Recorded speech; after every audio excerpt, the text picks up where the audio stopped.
My general nature is to help people out. And I've been doing it for a long time, so my methods are a little bit different, especially when you integrate all the different fields. Yeah, they were calling on volunteers. Does anybody want to go first? So of course I volunteered. You know, I don't want to have that adrenaline dump, so I want to jump on it. You know, that's not something you want to save for later unless you cultivate it. There's a position for everybody in the military. I was a fueler. I think I might have maybe fueled one helicopter. Or maybe I held the handle. I think it's called a D2 nozzle. Look at that. I ended up as civil affairs. What'd you do? I've always got to have purpose in life. Loss is when I don't have any purpose. And I don't mean just general purpose. I mean, like, I got to have challenges. As far as like the Kung Fu, being a cop, the military, and then I worked for this company. Really good guy, suit Sonny, where we tapped water lines. Let's just say it's some pretty crazy stuff. You know, I've built swimming pools. I'm building above ground pools at age 12 with my stepdad. And by age 16, I built my first, it was an 18, I remember the guy's name and everything, where it was at. But I built my first above ground vinyl pool, an 18 round low mark. I did the whole thing by myself. What'd you do? The first of the 2 massive parties. It was crazy. I didn't expect it to turn out like that. Nitrous tank rolling down the hill. I was 16. That was my experience. What'd you do? One of my good buddies and this really cool chick friend of mine, like basically my partner they told me not to do it. You know, sometimes you want to just kick yourself for not listening to people. You know, well, that's where I'm at on this.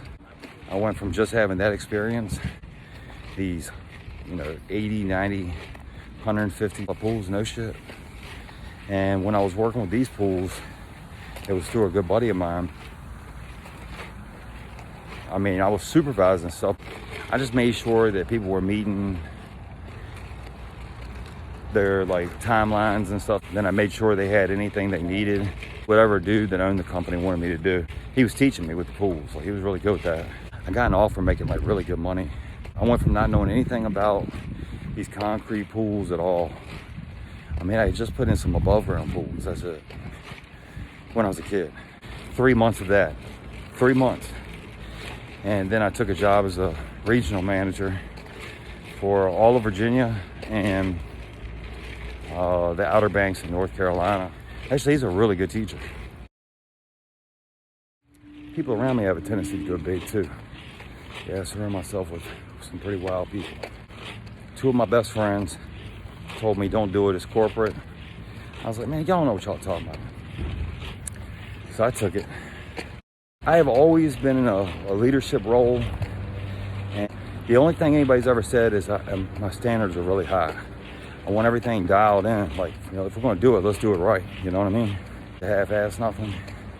And if I'm signing my name to it, if my name's near it, hell, I'd get mad if one of my friends told me they did some shoddy work on something. Nah, man, if you're gonna do it right. What do they call it, sandbagging? Yeah, I don't want that shit. I took that regional job. They were right, of course. That's how it always goes, isn't it? And when I work for a company, that's my company, you know? I was all in. I didn't like it. These jobs coming in, and like I said, you aren't really faced with anything. I feel like you're not faced with anything that you can't do. You just got to do it, you know? Hell, half the time, just sitting there thinking about it is what kills everybody. If you just get up and do it, you will always surprise yourself if you get up and do something. Yeah, get up and do it. Trust me. So I told these guys, I was like, man, I'm not going to go any further with you guys. Like, this isn't working. I shouldn't have taken this job. Well, they didn't give me a bonus that they were supposed to. You know, I do what I say I'm going to do. I expect the same. And now, I had never done any tile and coping work or any of this stuff, but I did watch some of the guys when I was in Florida working for my buddy. And I pay attention, you know. Yeah, maybe it was because of the dude that was teaching me. But I had a real good idea that in that short time of how to build those pools. No shit. You think you can do this? And she was like, yeah, I can do whatever. And I was like, that's the right answer. So try to picture this with me now. It was a 20-foot wide, in-ground concrete pool, 60-foot long. You know, I'm gonna put a picture in here of it.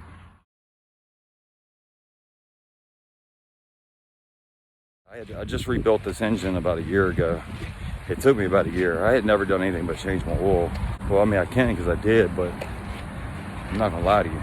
That one was trying. Imagine never had changed your oil before, changed some tires. I pay to have an engine put in and mess it up at the shop. So right now, I'm really freaked out. I mean, I just paid these guys a bunch of money to do it, and they messed up. Who am I?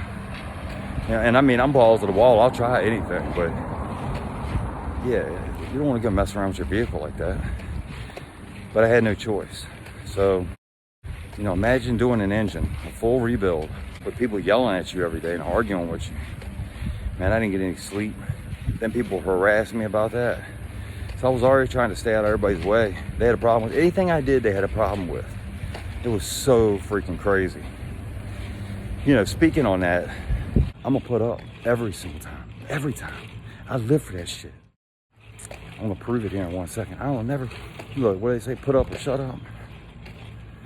Yeah. If you don't know me, I'm gonna put up every single time. Every time. I live for that shit. You can't punk me. You better be in it to win it messing with me. I go big as hell. I mean, I go so big. So big. So check this out. What'd you do?